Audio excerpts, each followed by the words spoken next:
Sabbath's Theater by Philip Roth. Read by David Dukes. For Two Friends. Janet Hobhouse, 1948 to 1991. Melvin Tooman, 1919 to 1994. Prospero.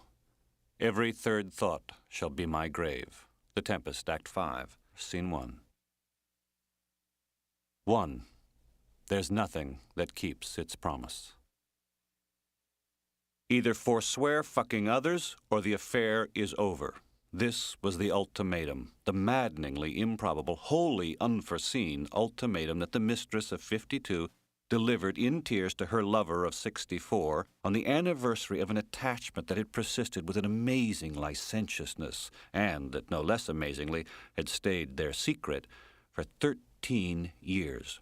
But now, with hormonal infusions ebbing, with the prostate enlarging, with probably no more than another few years of semi-dependable potency still his, with perhaps not that much more life remaining, here, at the approach of the end of everything, he was being charged, on pain of losing her, to turn himself inside out.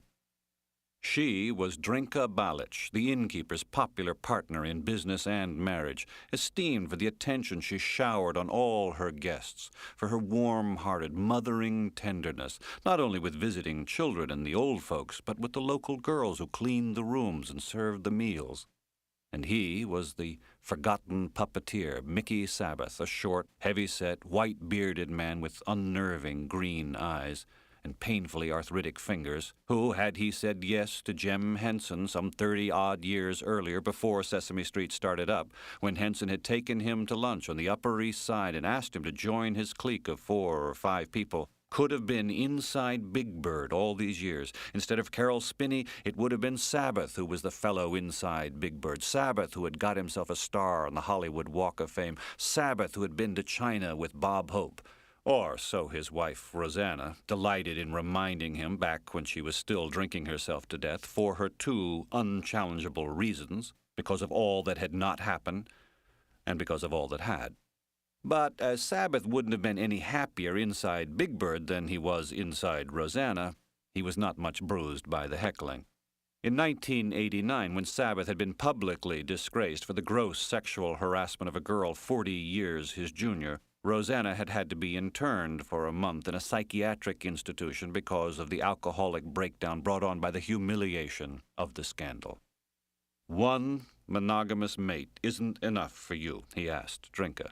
You like monogamy so much with him, you want it with me too? Is there no connection you can see between your husband's enviable fidelity and the fact that he physically repels you? Pompously, he continued, we who have never stopped exciting each other impose on each other no vows, no oaths, no restrictions, whereas with him the fucking is sickening even for the 2 minutes a month he bends you over the dinner table and does it from behind. And why is that? Matti is big, powerful, virile, a head of black hair like a porcupine. His hair's a quills. Every old dame in the county is in love with him, and not just for his Slavic charm. His looks turn them on. Your little waitresses are all nuts about the cleft in his chin. I've watched him back in the kitchen when it's 100 degrees in August and they're waiting 10 deep on the terrace for tables. I've seen him churning out the dinners, grilling those kebabs in his sopping T-shirt, all agleam with grease. He turns me on. Only his wife he repels. Why?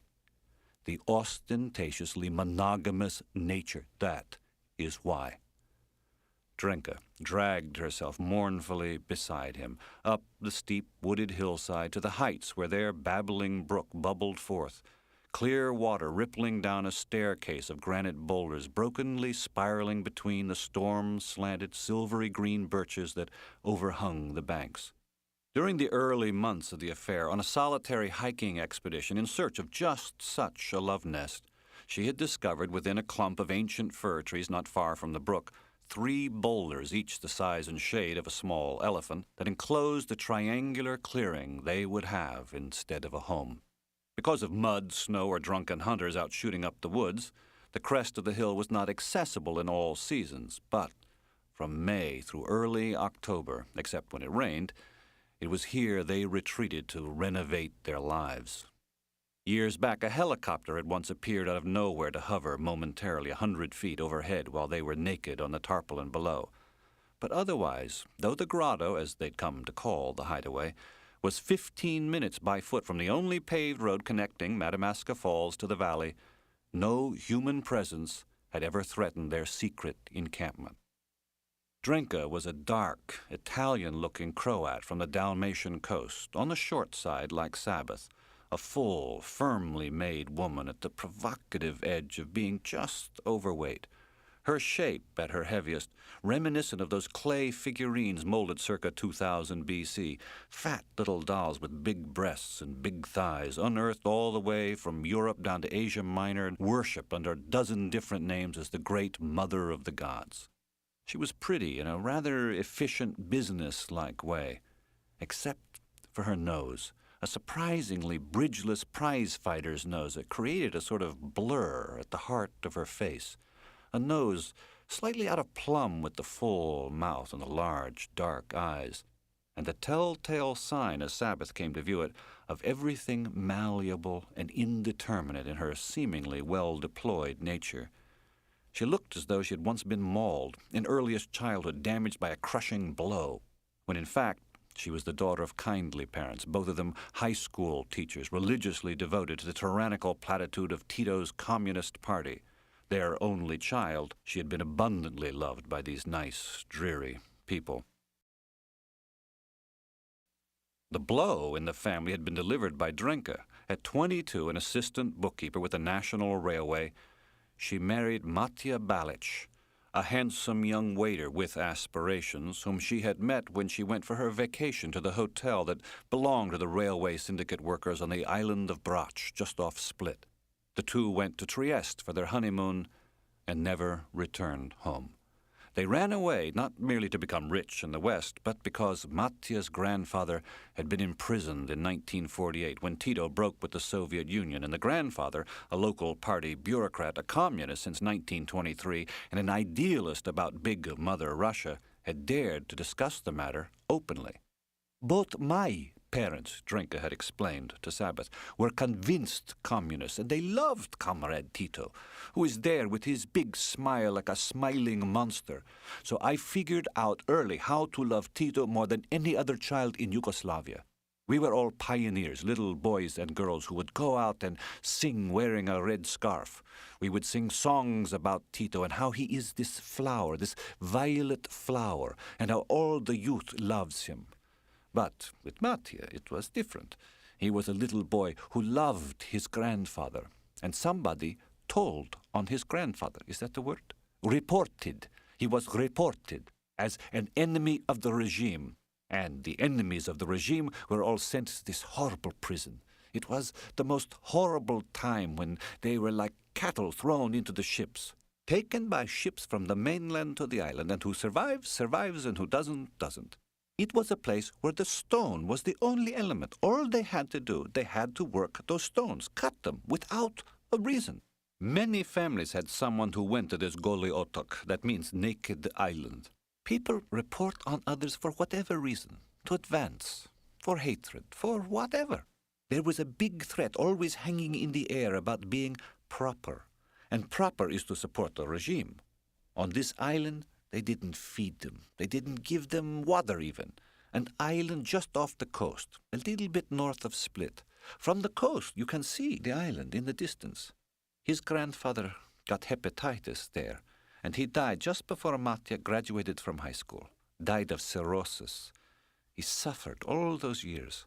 The prisoners would send cards home, and they had to claim in the cards that they were reformed.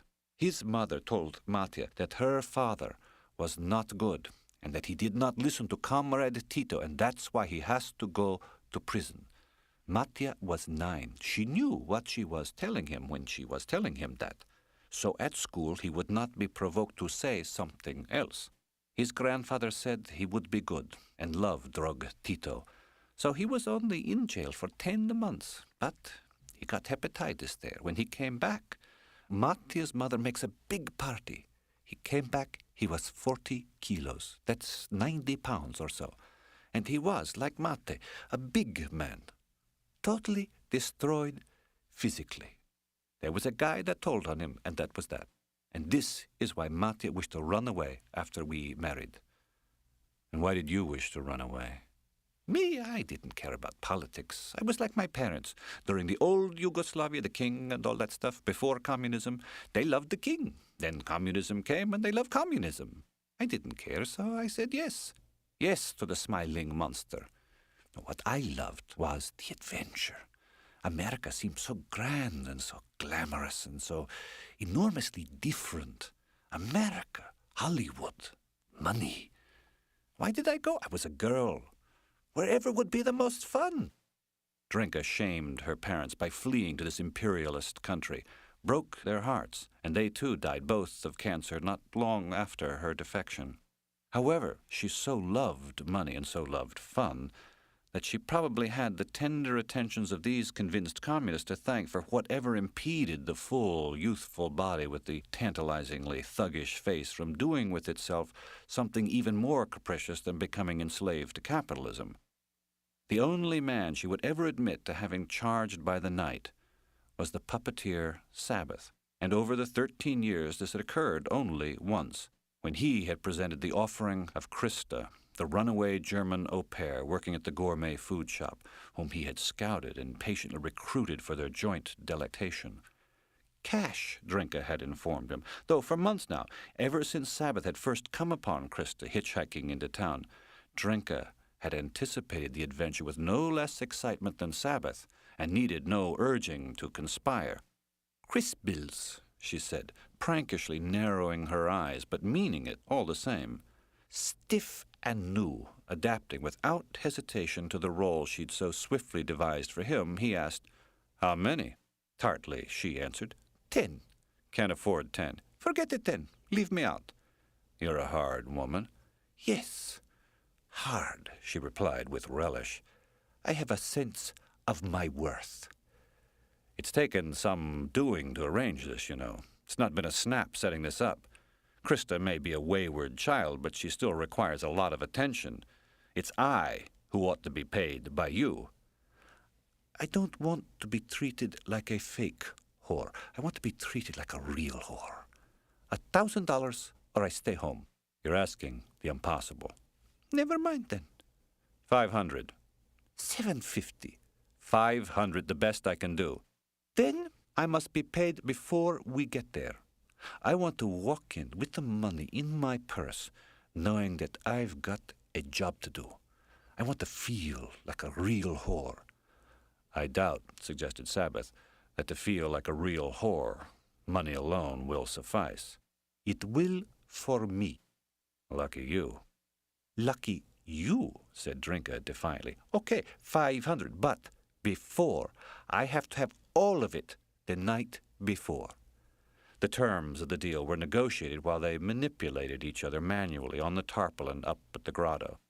Now, Sabbath had no interest in money, but since arthritis had finished him off as a performing puppeteer at the international festivals, and his puppet workshop was no longer welcome in the curriculum of the 4-college program because of his unmasking there as a degenerate, he was now dependent for support on his wife, with the result that it was not painless for him to peel off 5 of the 220 $100 bills earned annually by Rosanna at the regional high school and hand them over to a woman whose family-run inn netted $150,000 a year. He could have told her to fuck off, of course, especially as Drinka would have participated as ardently in the threesome without the money as with. But to agree for a night to act as her John seemed to do as much for him as it did for her to pretend to be his prostitute. Sabbath, moreover, had no right not to yield. Her licentious abandon owed its full flowering to him.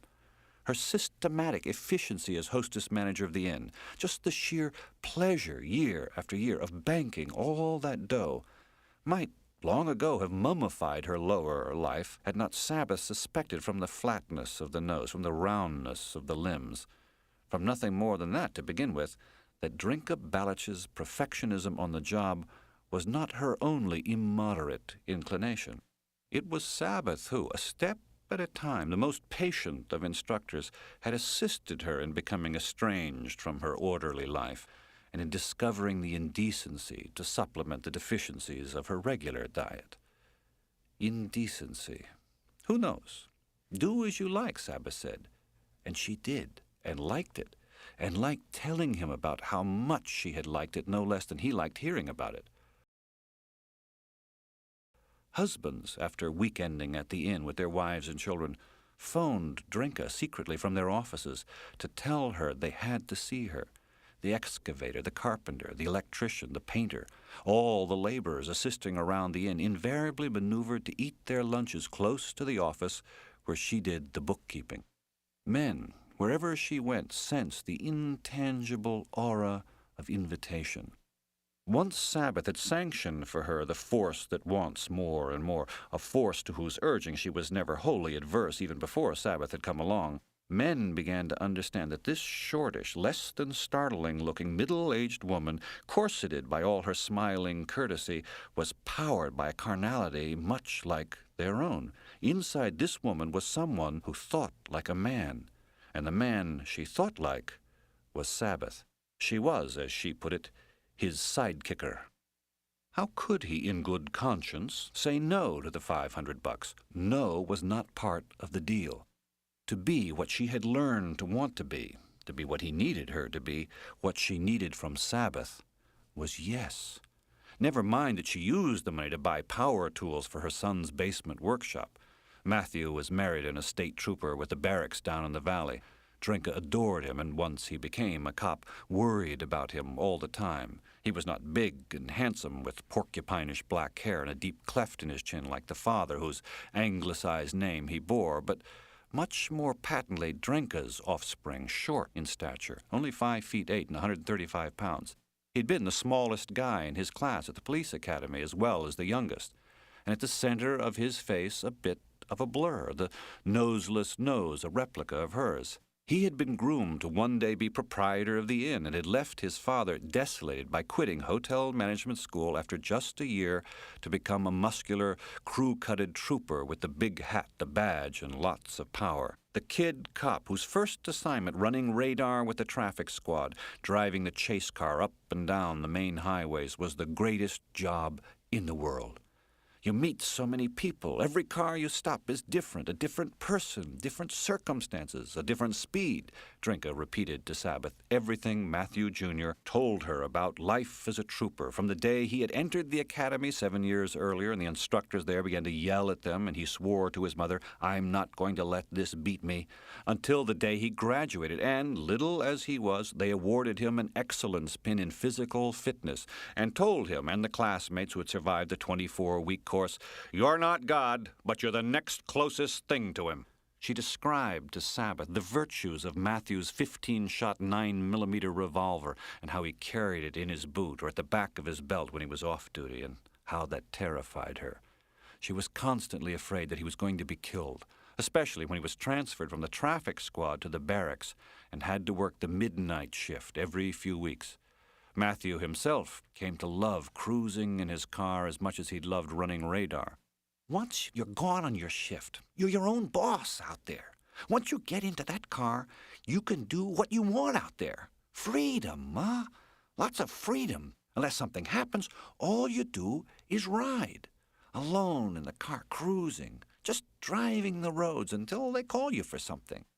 He'd grown up in what the state police called the North Patrol, knew the area, all the roads, the woods, knew the businesses in the towns, and found an enormous manly satisfaction in driving by at night, checking them out, checking out the banks, checking out the bars, watching the people leaving the bars to see how bad off they were. Matthew had a front seat, he told his mother, at the greatest show on earth. Accidents, burglaries, domestic disputes, suicides. Most people never see a suicide victim, but a girl whom Matthew had gone to school with had blown her head off in the woods, sat under an oak tree and blew out her brains. And Matthew, in his first year out of the academy, was the cop on the scene to call the medical examiner and wait for him to come. In that first year, Matthew told his mother, he was so pumped up felt so invincible, he believed he could stop bullets with his teeth.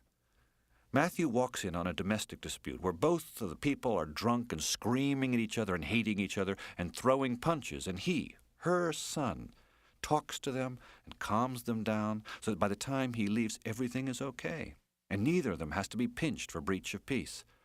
And sometimes they're so bad he does pinch them, handcuffs the woman and handcuffs the man, and then waits for another trooper to come, and they take the couple in before they kill each other. When a kid was showing a gun in a pizza palace on 63, flashing it around before leaving, it was Matthew who found the car the kid was driving and without any backup, knowing the kid had a gun, told him over the loudspeaker to come out with his hands in the air and had his own gun drawn right on the guy. And these stories, establishing for his mother that Matthew was a good cop who wanted to do a good job, to do it as he'd been taught to do it, frightened her so that she bought a scanner, a little box with an antenna and a crystal that monitored the police signals on Matthew's frequency. And sometimes when he was on the midnight shift and she couldn't sleep, she would turn on the scanner and listen to it all night long. The scanner would pick up the signal every time Matthew was called, so that Drinka knew more or less where he was and where he was going and that he was still alive. When she heard his number, 415B, boom, she was awake. But so was Matthew's father, and enraged to be reminded yet again that the son he had been training every summer in the kitchen, the heir to the business he had built from nothing as a penniless immigrant, was now an expert in karate and judo instead, out at 3 a.m, stupidly trailing an old pickup truck that was going suspiciously slowly across Battle Mountain. The bitterness between father and son had grown so bad that it was only with Sabbath that Drinka could share her fears about Matthew's safety and recount her pride in the amount of motor vehicle activity he was able to produce in a week.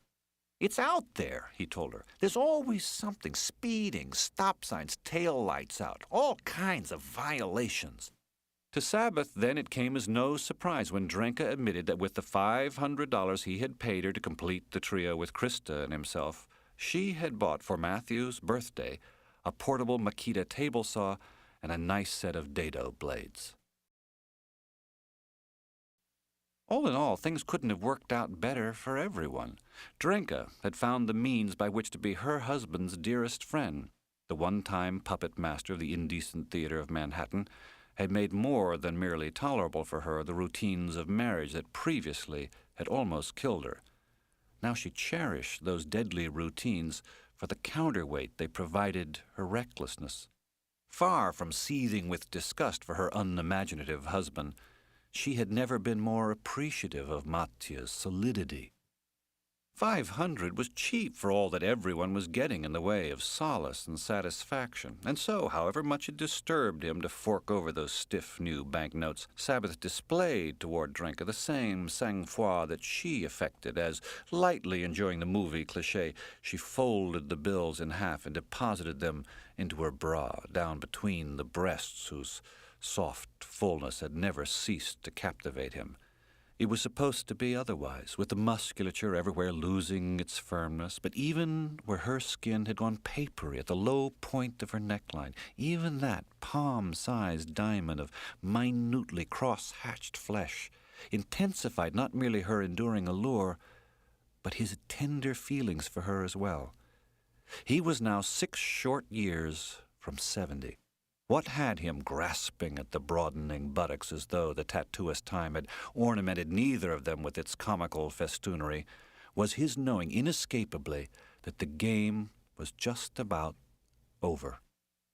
Lately, when Sabbath suckled at Drinka's uberous breasts, uberous, the root word of exuberant, which is itself ex plus uberare, to be fruitful, to overflow like Venus lying prone in Tintoretto's painting where the Milky Way is coming out of her tit, suckled with an unrelenting frenzy that caused Drinka to roll her head ecstatically back and to groan, as Venus herself may have once groaned, "I feel it deep down in my cunt." He was pierced by the sharpest of longings for his late little mother. Her primacy was nearly as absolute as it had been in their first incomparable decade together. Sabbath felt something close to veneration for that natural sense of a destiny she'd enjoyed, and, too, in a woman with as physical a life as a horse's, for the soul embedded in all that vibrating energy, a soul as unmistakably present as the odorous cakes baking in the oven after school.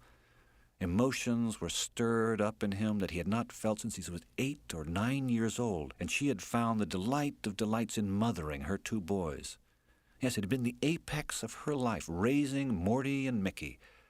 How her memory, her meaning, expanded in Sabbath when he recalled the alacrity with which she prepared each spring for Passover, all the work of packing away the year-round dishes, 2 sets of them, and then lugging in their cartons from the garage, the glass Passover dishes, washing them, shelving them, in less than a day. Between the time he and Morty left for school in the morning and they returned in mid-afternoon, she'd emptied the pantry of humetz and cleansed and scoured the kitchen in accordance with every last holiday prescription.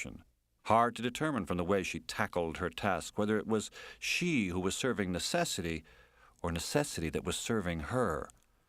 A slight woman with a large nose and curly, dark hair. She hopped and darted to and fro like a bird in a berry bush, trilling and twittering a series of notes as liquidly bright as a cardinal's song, a tune she exuded no less naturally than she dusted, ironed, mended, polished, and sewed. Folding things, straightening things, arranging things, stacking things, packing things, sorting things, opening things, separating things, bundling things. Her agile fingers never stopped, nor did the whistling ever cease, all throughout his childhood. That was how content she was, immersed in everything that had to be done to keep her husband's accounts in order, to live peaceably alongside her elderly mother-in-law, to manage the daily needs of the 2 boys, to see to it, even during the worst of the Depression, that however little money the butter and egg business yielded, the budget she devised did not impinge on their happy development, and that, for instance, everything handed down from Morty to Mickey, which was nearly everything Mickey wore, was impeccably patched, freshly aired, spotlessly clean. Her husband proudly proclaimed to his customers that his wife had eyes in the back of her head and 2 pairs of hands. Then Morty went off to the war, and it all changed. Always they had done everything as a family. They had never been separated. They were never so poor that they would rent out the house in the summer and, like half the neighbors living as close to the beach as the Sabbaths did, move in back to a shitty little apartment over the garage. But they were still a poor family by American standards, and none of them had ever gone anywhere. But then Morty was gone, and for the first time in his life, Mickey slept alone in their room. Once, they went up to see Morty when he was training in Oswego, New York. For 6 months he trained in Atlantic City, and they drove to see him there on Sundays. And when he was in pilot school in North Carolina, they took the drive all the way down south. Even though his father had to turn the truck over to a neighbor, he paid to run deliveries the days they were gone. Morty had bad skin and wasn't particularly handsome. He wasn't great in school, a B.C. student in everything but shop and gym. He'd never had much success with girls, yet everybody knew that with his physical strength and his strong character, he would be able to take care of himself, whatever difficulties life presented. He played clarinet in a dance band in high school. He was a track star, a terrific swimmer. He helped his father with the business. He helped his mother in the house. He was great with his hands.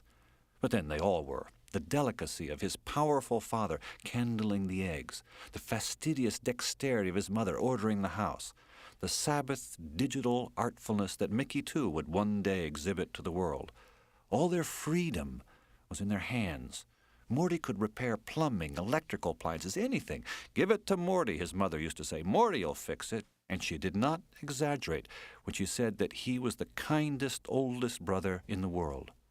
He enlisted in the Army Air Corps at 18, a kid just out of Asbury High, rather than wait to be drafted. He went in at 18, and he was dead at 20, shot down over the Philippines December 12, 1944. For nearly a year, Sabbath's mother wouldn't get out of bed. Couldn't. Never again was she spoken of as a woman with eyes in the back of her head. She acted at times as though she didn't even have eyes in the front of her head. And as far as the surviving son could still recall while panting and gulping as though to drain Drenka dry, she was never again heard to whistle her signature song. Now the seaside cottage was silent when he walked up the sandy alleyway after school, and he could not tell till he got inside if she was even in the house. No honey cake, no Dayton nut bread, no cupcakes, nothing ever again baking in the oven after school. When the weather turned nice, she sat on the boardwalk bench overlooking the beach, to which she used to rush out with the boys at dawn to buy flounder off the fishing boats at half what it cost in the store. After the war, when everybody came home, she went there to talk to Mort.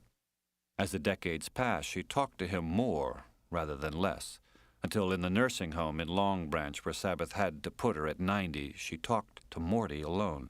She had no idea who Sabbath was when he drove the 4.5 hours to visit her during the last 2 years of her life. The living son she ceased to recognize, but that had begun as long ago as 1944. And now Sabbath talked to her, and this he had not expected, to his father, who had never deserted Mickey, however much Morty's death had broken him, too, who primitively stood by Mickey no matter how incomprehensible to him his boy's life became when he went to sea after high school or began to perform with puppets on the streets of New York.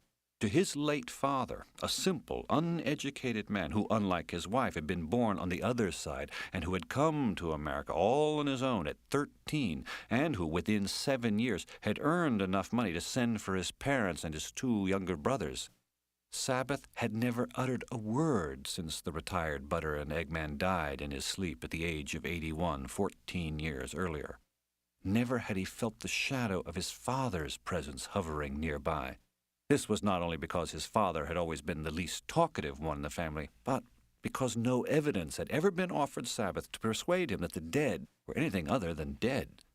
To talk to them, admittedly, was to indulge in the most defensible of irrational human activities. But to Sabbath, it was alien just the same. Sabbath was a realist, ferociously a realist, so that by 64 he had all but given up on making contact with the living, let alone discussing his problems with the dead. Yet precisely this he now did daily. His mother was there every day, and he was talking to her, and she was communing with him. Exactly how present are you, Ma? Are you only here, or are you everywhere?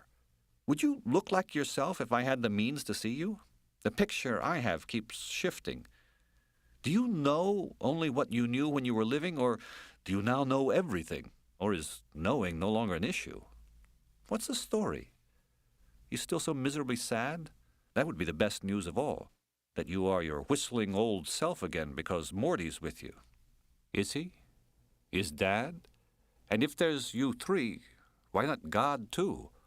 Or is an incorporeal existence just like everything else in the nature of things, and God no more necessary there than he is here?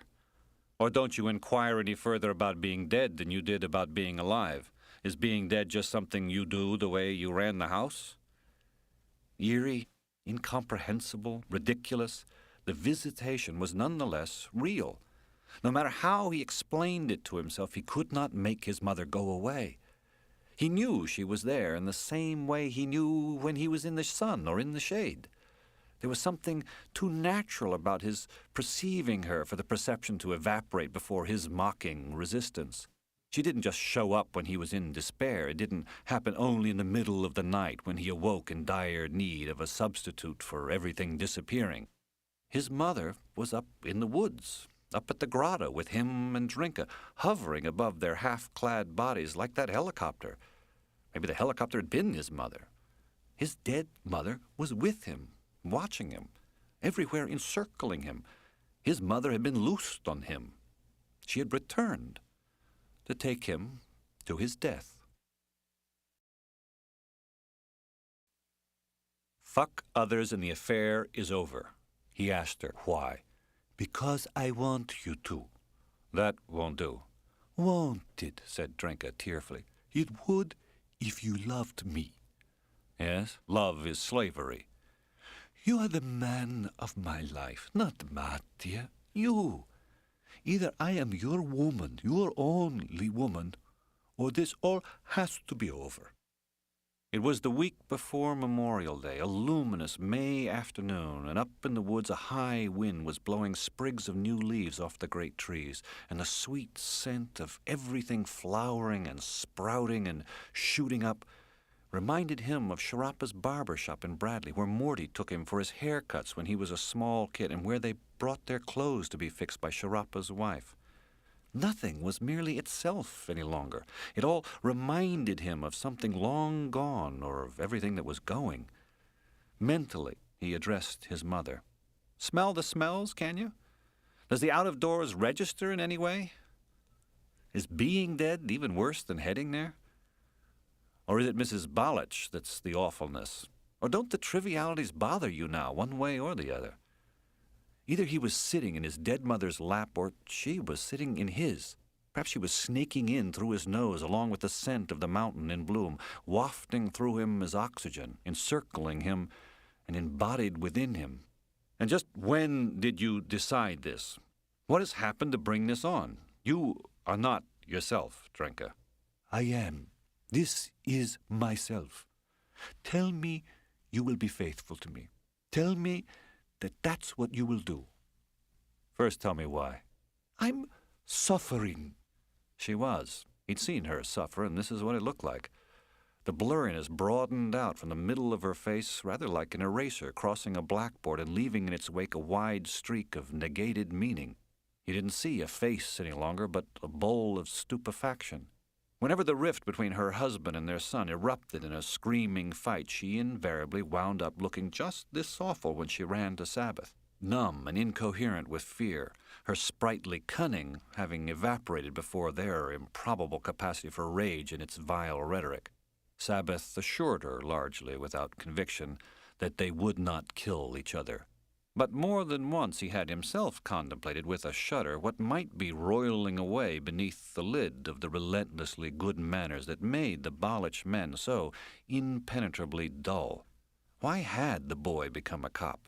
Why did he want to be out risking his life, looking for criminals with a revolver and handcuffs and a lethal little club, when there was a small fortune to be made pleasing the happy guests at the inn? And after 7 years, why couldn't the amiable father forgive him? Why did he wind up charging his son with wrecking his life every single time they met? Granted that each had his own hidden reality, that like everyone else they were not without duality. Granted that they were not entirely rational people and that they lacked wit or irony of any kind. Nonetheless, where was the bottom in these Matthews? Sabbath privately conceded that Drenka had good reason to be as agitated as she was by the tremendous force of their antagonism, especially as one of them was armed. But since she was never remotely their target, he advised her to neither take a side nor to intercede. In time, the heat would have to die down. And eventually, when her terror had begun to lift and the liveliness that was Drenka repossessed her features, she told him that she loved him, that she couldn't possibly live without him, that, as she so Spartanly put it, I couldn't carry out my responsibilities without you. Without what they got up to together, she could never be so good. Licking those sizable breasts, whose breastish reality seemed no less tantalizingly outlandish than he would have when he was 14, Sabbath told her that he felt the same way about her. Allowed it while looking up at her with that smile of his that did not make entirely clear who or what precisely he had in mind to deride, confessed it certainly with nothing like her declamatory ardor, said it almost as though deliberately to make it appear perfunctory, and yet stripped of all its derisive trappings. His "feel the same way about you" happened to be true. Life was as unthinkable for Sabbath without the successful innkeeper's promiscuous wife as it was for her without the remorseless puppeteer. No one to conspire with, no one on earth with whom to give free rein to his most vital need. "And you?" he asked. "Will you be faithful to me?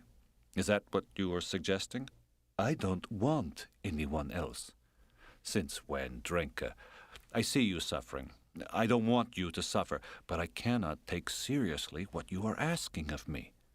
How do you justify wishing to impose on me restrictions that you have never imposed on yourself?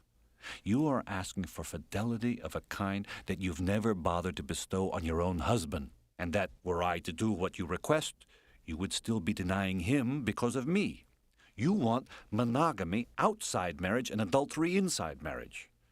Maybe you're right, and that's the only way to do it. But for that, you will have to find a more rectitudinous old man. Elaborate, formal, perfectly over-precise. Your answer is no. Could it possibly be yes? And so now you will get rid of me, overnight, like that, after 13 years. I am confused by you. I can't follow you. What exactly is happening here today? It's not I, but you who proposed this ultimatum out of the fucking blue. It's you who presented me with the either-or. It's you who is getting rid of me overnight, unless, of course, I consent to become overnight a sexual creature of the kind I am not and never have been. Follow me, please. I must become a sexual creature of the kind that you yourself never dreamed of being, in order to preserve what we have remarkably sustained by forthrightly pursuing our sexual desires. Are you with me? My sexual desires must be deformed, since it is unarguable that, like you until today, that is, I am not, by nature, inclination, practice, or belief, a monogamous being. Period.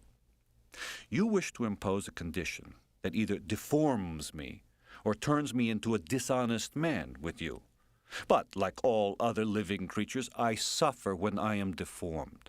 And it shocks me, I might add, to think that the forthrightness that has sustained and excited us both, that provides such a healthy contrast to the routine deceitfulness that is the hallmark of 100 million marriages, including yours and mine, is now less to your taste than the solace of conventional lies and repressive Puritanism. As a self-imposed challenge, repressive Puritanism is fine with me. But it is Titoism, Drenka, inhuman Titoism, when it seeks to impose its norms on others by self-righteously suppressing the satanic side of sex. You sound like stupid Tito when you lecture me like this. Please stop it.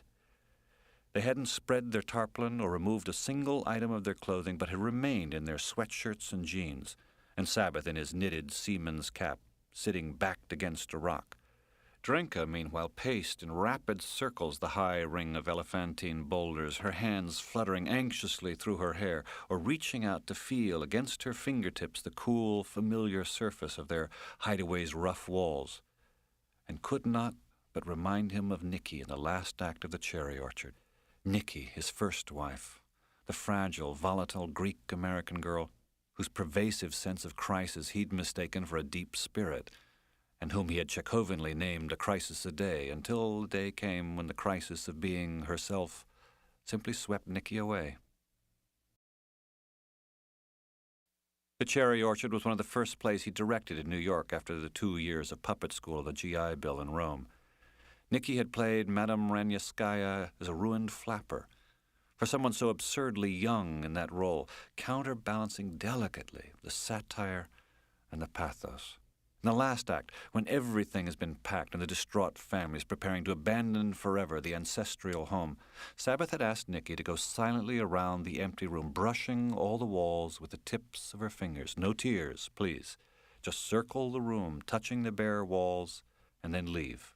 That'll do it. And everything she was asked to do, Nicky did exquisitely. And it was, for him, rendered not quite satisfactory by the fact that whatever she played, however well, she was still also Nicky. This also, in actors, drove him eventually back to puppets, who never had to pretend, who never acted.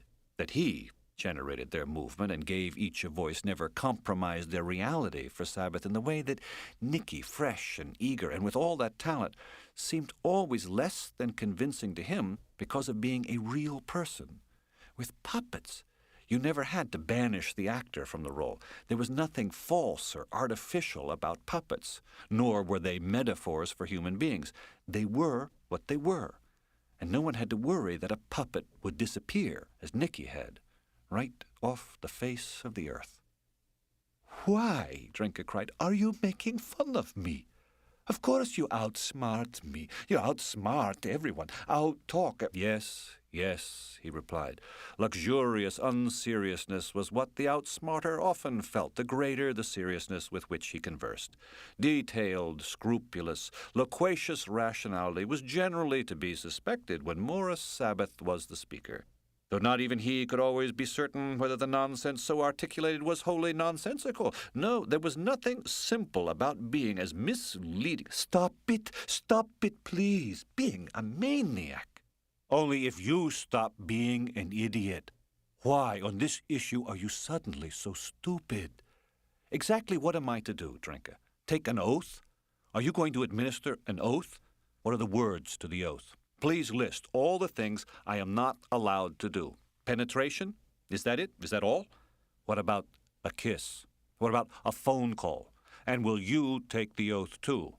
And how will I know if you've upheld it? You never have before. And just when Sylvia is coming back, Sabbath was thinking, is that what's provoked all this? Her fear of what she might be impelled to do for Sabbath in the excitement of the excitement. The summer before, Sylvia, Mattia's niece, had lived with the Balaches up at their house while working as a waitress in the inn's dining room. Sylvia was an 18-year-old college student in Split and had taken her vacation in America to improve her English. Having shed any and all qualms in 24 hours, Drinka had brought to Sabbath, sometimes stuffed in her pocket, sometimes hidden in her purse, Sylvia's soiled underthings. She wore them for him and pretended to be Sylvia. She passed them up and down the length of his long white beard and pressed them to his parted lips. She bandaged his erection in the straps and cups, stroked him enwrapped in the silky fabric of Sylvia's tiny bra. She drew his feet through the legs of Sylvia's bikini underpants and worked them up as far as she could along his heavy thighs. Say the things, he told her. Say everything. And she did. Yes, you have my permission, you dirty man. Yes, she said. You can have her. I give her to you. You can have her tight young pussy, you dirty, filthy man. Sylvia was a slight, seraphic thing with very white skin and reddish ringlets, who wore small, round glasses with metal frames that made her look like a studious child. Photographs, Sabbath instructed Drinka. Find photographs. There must be photographs. They all take photographs. No way. Not meek little Sylvia. Impossible, said Drinka. But the next day, going through Sylvia's dresser, Drinka uncovered from beneath her cotton nighties a stack of Polaroids that Sylvia had brought from Split to keep from becoming homesick. They were mainly pictures of her mother and father, her older sister, her boyfriend, her dog, but one photograph was of Sylvia and another girl her age wearing only pantyhose and posing sideways in the doorway between two rooms of an apartment. The other girl was much larger than Sylvia, a robust, bulky, big-breasted girl with a pumpkinish face, who was hugging Sylvia from behind, while Sylvia bent forward, her minute buttocks thrust into the other one's groin. Sylvia had her head thrown back and her mouth wide open, feigning ecstasy, or perhaps just laughing heartily at the silliness of what they were up to. On the reverse side of the photograph, in the half-inch at the top, where she had carefully identified the people in each of the pictures, Sylvia had written in Serbo-Croatian, Nera opazadi, Nera from the rear.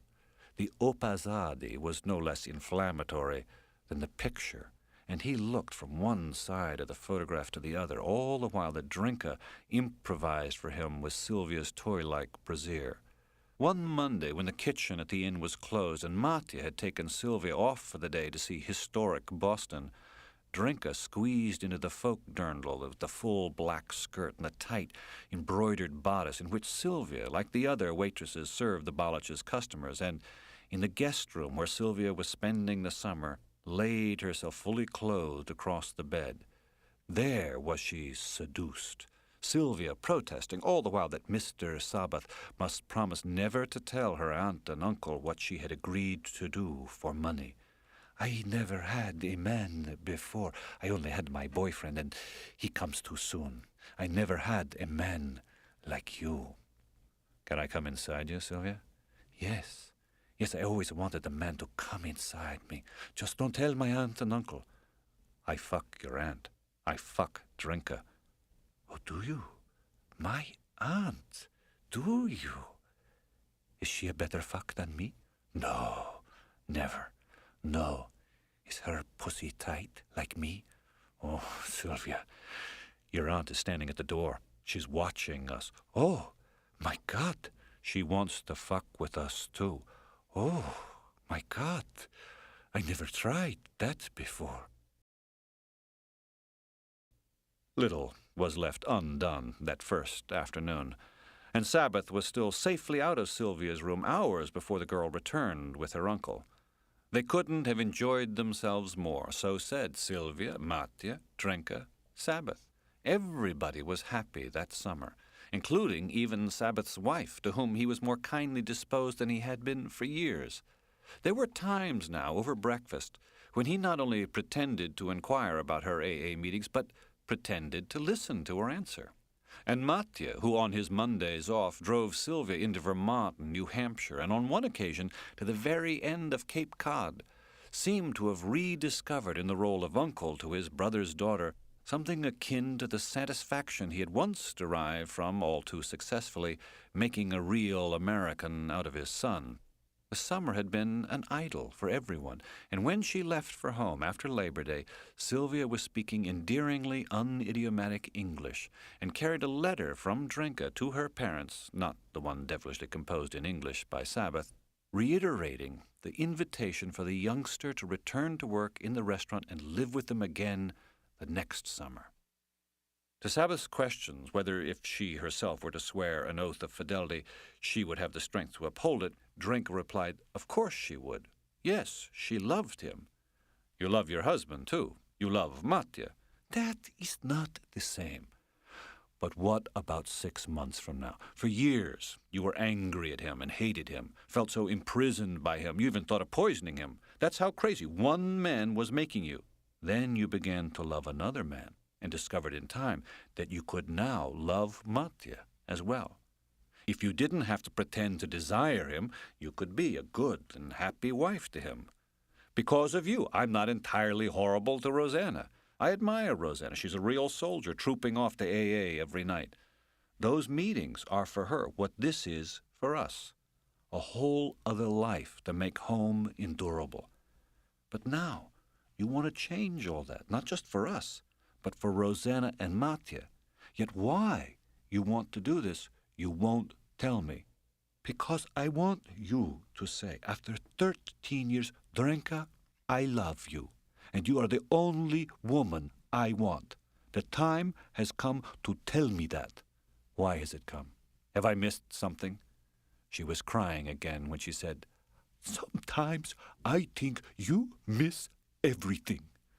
I don't. No, I disagree. I actually don't think I miss anything. I haven't missed the fact that you were frightened to leave Matja even when things were at their worst, because if you left, you'd be high and dry without your share of the inn. You were afraid to leave Matja because he speaks your language and ties you to your past. You were afraid to leave Matja because he is, without a doubt, a kind, strong, responsible man. But mostly, Matja means money. Despite all this love you have for me, you never once suggested that we leave our mates and run off together, for the simple reason that I am penniless and he is rich. You don't want to be a pauper's wife, though it is all right to be a pauper's girlfriend, especially when you are able, with the pauper's encouragement, to fuck everyone else on the side. This made Drinka smile, even in her misery, the cunning smile that few aside from Sabbath had ever got to admire. Yes, and if I had announced I was leaving Matja, you would have run away with me, as stupid as I am, yes, as bad an accent as I have, without all the life that I am bound by. Of course, it is you that makes marriage to Matja possible, but it's Matja that makes it work for you. So you stay with Matja to make me happy, as much as anything, yes. And that explains the other men as well? But it does. And Krista? Of course it was for you. You know it was for you. To please you, to excite you. give you what you wanted, to give you the woman you never had. I love you, Mickey. I love being dirty for you, doing everything for you. I would give you anything, but I can no longer endure you to have other women. It hurts too much. The pain is just too great. As it happened, since picking up Krista several years back, Sabbath had not really been the adventurous, libertine Drinka claimed she could no longer endure, and consequently she already had the monogamous man she wanted, even if she didn't know it. To women other than her, Sabbath was by now quite unalluring, not just because he was absurdly bearded and obstinately peculiar and overweight and aging in every obvious way, but because in the aftermath of the scandal 4 years earlier with Kathy Goolsby, he'd become more dedicated than ever to marshalling the antipathy of just about everyone as though he were, in fact, battling for his rights. What he continued to tell Drinka and what Drinka continued to believe were lies, and yet deluding her about his seductive powers was so simple that it amazed him. And if he failed to stop himself, it was not to delude himself as well or to preen himself in her eyes, but because the situation was irresistible. Gullible Drinka hotly pleading, "What happened? Tell me everything. Don't leave anything out." Even while he eased into her the way Nera pretended in the Polaroid to be penetrating Sylvia. Drinka remembered the smallest detail of his exciting stories long after he had forgotten even the broad outline. But then he was as naively transfixed by her stories, the difference being that hers were about people who were real. He knew they were real because after each new liaison had got underway, he would listen on the extension while beside him on the bed, holding the portable phone in one hand and his erection in the other, she drove the latest lover crazy with the words that never failed to do the trick. And afterward, each of these sated fellows said to her exactly the same thing. The ponytail electrician with whom she took baths in his apartment, the uptight psychiatrist whom she met alternate Thursdays in a motel across the state line, the young musician who played jazz piano one summer at the inn, the nameless middle-aged stranger with a JFK smile whom she met in the elevator of the Ritz-Carlton. Each one of them said, once he had recovered his breath, and Sabbath heard them saying it, craved their saying it, exalted in their saying it, knew it himself to be one of the truly wonderful, indisputable, unequivocal truths a man could live by. Each one of them conceded to Drinka, "There's no one like you." And now she was telling him that she no longer wished to be this woman unanimously acknowledged as unlike all others. At 52, stimulating enough still to make even conventional men reckless. She wanted to change and become somebody else, but did she know why? The secret realm of thrills and concealment, this was the poetry of her existence. Her crudeness was the most distinguishing force in her life, lent her life its distinction. What was she otherwise? What was he otherwise? She was his last link with another world, she and her great taste for the impermissible. As a teacher of estrangement from the ordinary, he had never trained a more gifted pupil. Instead of being joined by the contractual, they were interconnected by the instinctual, and together could eroticize anything except their spouses. Each of their marriages cried out for a counter-marriage in which the adulterers attacked their feelings of captivity. Didn't she know a marvel when she saw one? He was so relentlessly badgering her because he was fighting for his life. She not merely sounded as though she were fighting for hers, but she looked it. Looked as though she and not his mother were the ghost.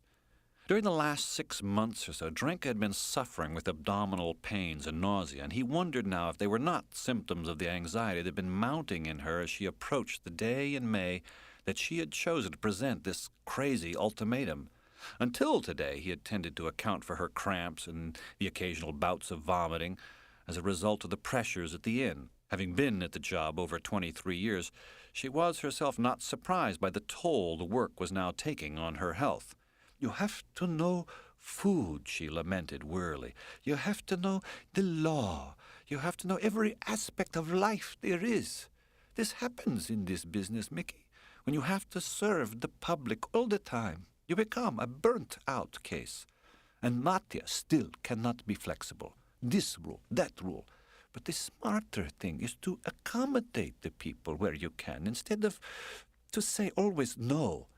If I could just get a break from the bookkeeping part of it, if I could get away from the staff part of it. Our older staff, they are people full of problems all their lives. The people who are married, the housekeepers, the dishwashers, you can know from the way they behave that something is going on that has nothing to do with us. They bring in what's going on outside. And they never go to Matteo to tell him what's wrong. They go to me, because I'm the easier one. Every summer he's going, and I'll say, so-and-so did this, did that. And Matteo says to me, why do you always bring me these problems? Why don't you tell me something pleasant? Well, because I'm upset by what's going on. We have these kids on the staff. Can't take any more kids. They don't know shit from Adams. So I wind up doing their job on the floor, like I'm the kid. Trays all over the place. I clean up, carrying trays, a bus girl. It builds up, Mickey. If we had our son with us, but Matthew thinks the business is stupid, and sometimes I don't blame him. We have $1 million worth of liability insurance. Now I have to get another $1 million. We are advised to do this. The dock in the water at the Inn's beach that everybody enjoys. The insurance company says, don't do that anymore. Somebody's going to hurt themselves. So the good things you would like to provide the American public, they will just get you in trouble. And now, computers. The big thing was to get computers in before the summer. An expensive system that had to be wired all over the place. Everybody had to learn to use the new system, and Drinka had to teach them after she had learned herself at a 2-month course at Mount Kendall Community College. A course taken also by Sabbath so that once a week they could meet afterwards just down from Mount Kendall at the Bo Peep Motel. For Drinka, with her bookkeeping skills, the computer course had been a snap, though teaching the staff was not. You have to think like that computer thinks, she told Sabbath. And most of my staff don't even think like a human being yet. Then why do you keep working so hard? You keep getting sick.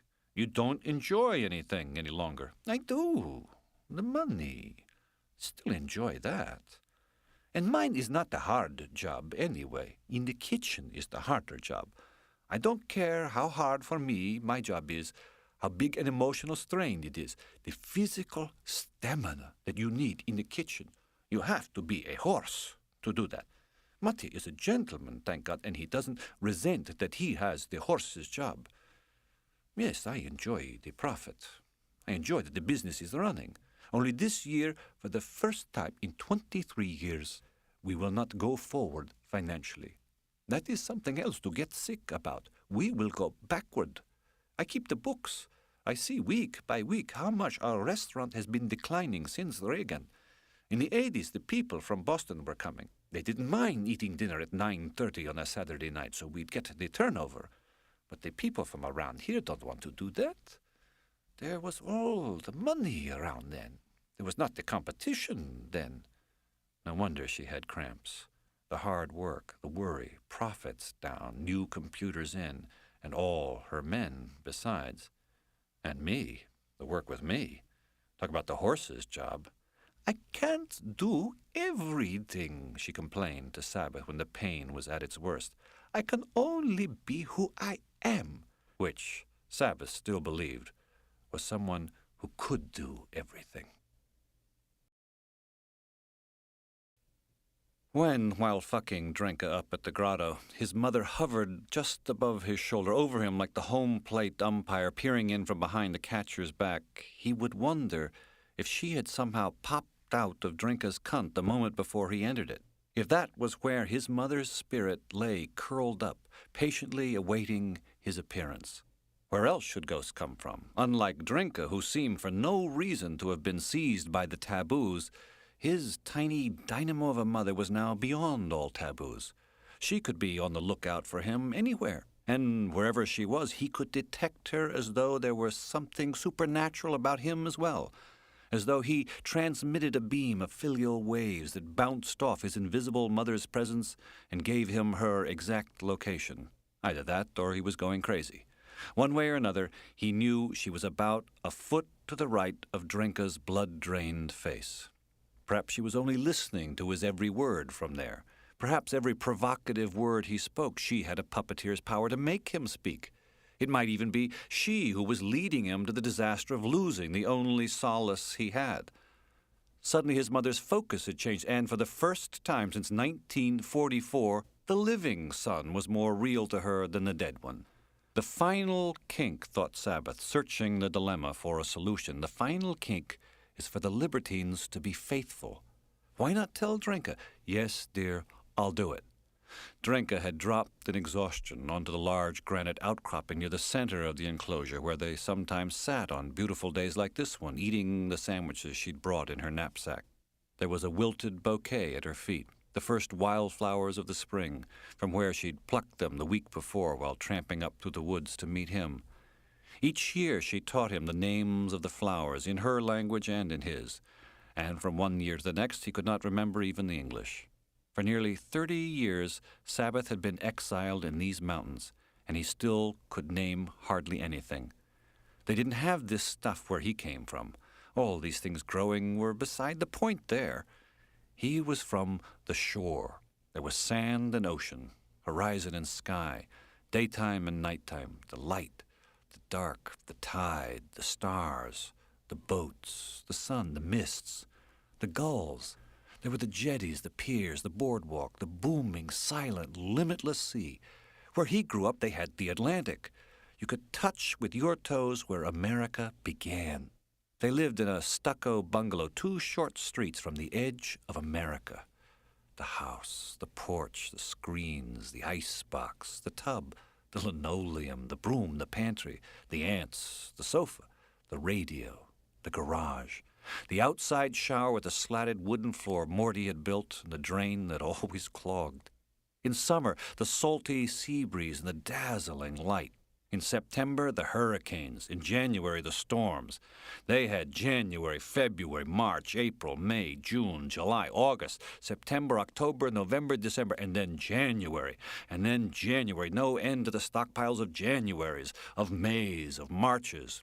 August, December, April. Name a month, and they had it in spades. They'd had endlessness. He'd grown up on endlessness and his mother. In the beginning, they were the same thing. His mother, his mother, his mother, his mother, his mother. And then there was his mother, his father, Grandma Morty, and the Atlantic at the end of the street. The ocean, the beach, the first 2 streets in America, and then the house. And in the house, a mother who never stopped whistling until December 1944. If Morty had come home alive, if the endlessness had ended naturally instead of with the telegram, if after the war Morty had started doing electrical work and plumbing for people, had become a builder at the shore, gone into the construction business just as the boom in Monmouth County was beginning, didn't matter. Take your pick. Get betrayed by the fantasy of endlessness or by the fact of finitude. No, Sabbath could only have wound up Sabbath, begging for what he was begging, bound to what he was bound, saying what he did not wish to stop himself from saying. "I'll tell you what," his milk of human kindness intonation, "I'll make a deal. I'll make the sacrifice you want. I will give up every woman but you. I'll say, Drenka, I love only you and want only you, and will take whatever oath you wish to administer, itemizing everything that I am forbidden to do. But in return, you must make a sacrifice." "I will." Excitedly, she rose to her feet. "I want to.